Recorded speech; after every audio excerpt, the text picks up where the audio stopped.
Welcome once again, ladies and gentlemen, boys and girls. This is your man Roy, coming at you with another Marvel Contest of Champions champion overview video.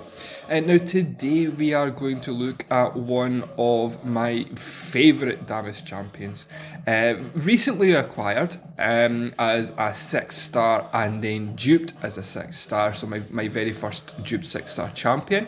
We are going to look today at Nebula. Now, there's a lot of to and froing in the forums about Nebula as a champion.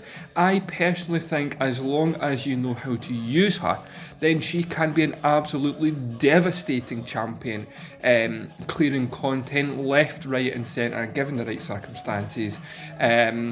But it does take an understanding of how to use her, and hopefully this part 1 video will show you how to defeat her if you are coming up against her, and the part 2 video is going to come out later on showing you how to effectively use her as an attacker.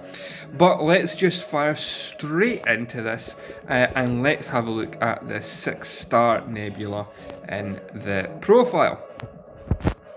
So this is one of the few champions that are out there, that to be an effective attacker doesn't need to be duped. It's handy, but it's not required to get full use out of her if you are an attacker. It can prove a little bit problematic if you're up against her as a defender if she's awakened, as we'll see when we look at her abilities.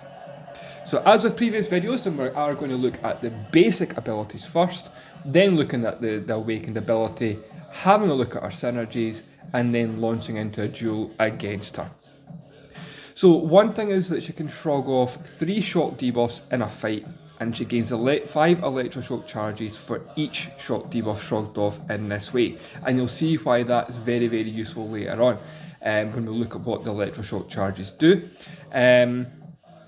Very, very effective ability against Doctor Doom. Because those medium attacks are inflicting shock damage, it's a very, very quick way to build up electroshock charges on Nebula, ready for use later on. She starts the fight with 2 self-repair charges that activate when the opponent deals more than 110% of their attack in a single hit. So this repairs the damage taken over a 5-second duration.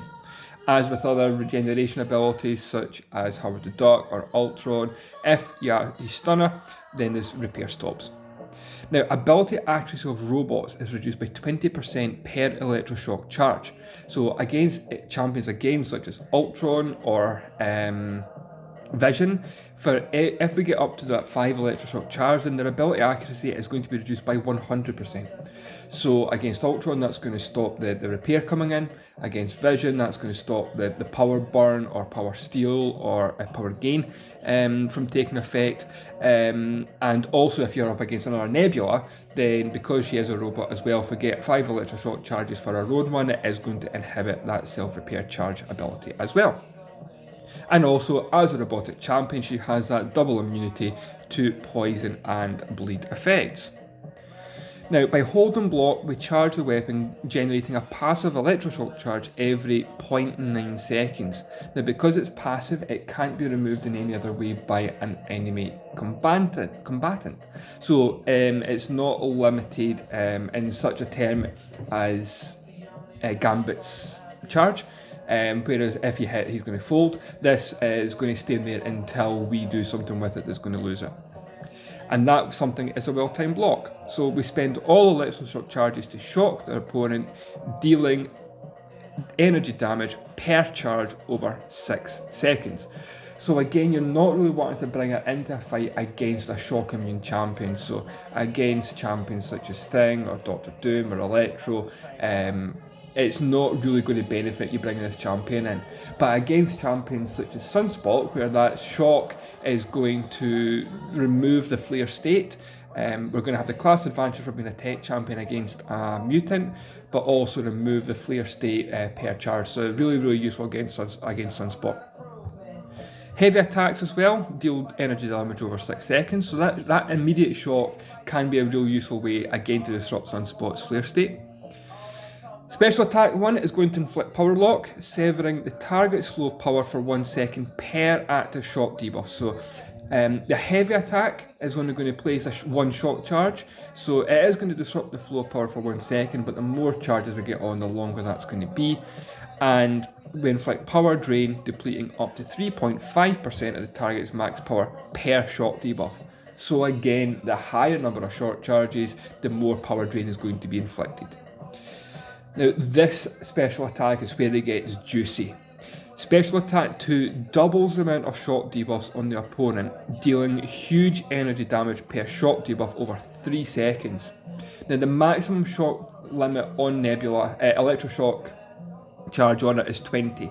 So if we can get up to that maximum 20, Special Attack 2 is going to deal 40 shock debuffs, and in this case is going to deal 2,500 per shock debuff over 3 seconds. So that is going to deal approximately 150,000 damage. If my math is right, it's probably not. Was it 5,000 by 30? 15,000, sorry, damage. But still, that is an immense portion of damage that can be dealt in one time. And if you check out the part 2 video, guys, you're going to see that in action.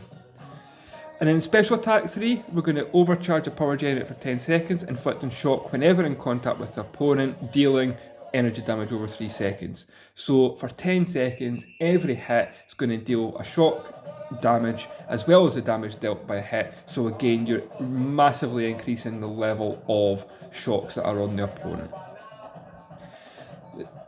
The Awakened ability, when out of self-repair charges, she tries to recalibrate, granting her a 100% chance, in this case for a maxed out 6-star, to regain a charge every 10 seconds. So it just improves her survivability if you are up against big hitters. Every 10 seconds you're going to get a new self-repair charge. You do start off with 2, and it's going to recover any damage over the 110% basic attack, but it's not required as an attacker. It just makes it a little bit more problematic if you're up against her as a defender at the higher levels. In terms of synergies, not much to write home about. She has 2 possible chances to increase critical rating with the male version, the male characters from the Guardians of the Galaxy. 6% health increase from Thanos and Gamora also provides that critical damage rating increase as well. So let's go into a duel against this lady. Again, as previous videos stated, if you are in any doubt, then bring along a shock immune champion.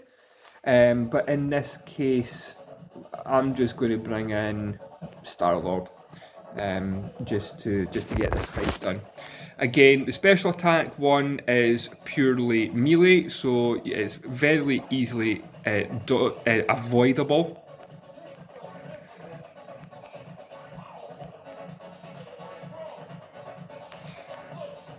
The special attack 2 is melee for the most part, but does end in a ranged bolt that comes at you. We'll see if we can see this in action.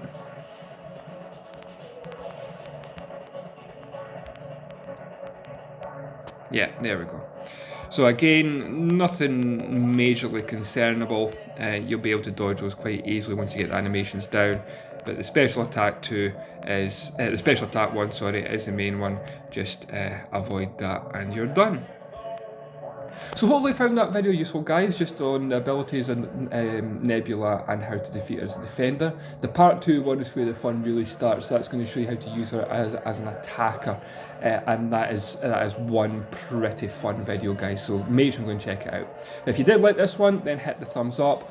Any comments you want to make on this or any others, please drop a note below, and make sure and hit that subscribe and the little alert button next to it once you've done so to get notified when the new videos go live. But until the part 2 and beyond, guys, take care, all the best, and we'll speak soon. Ta-ra.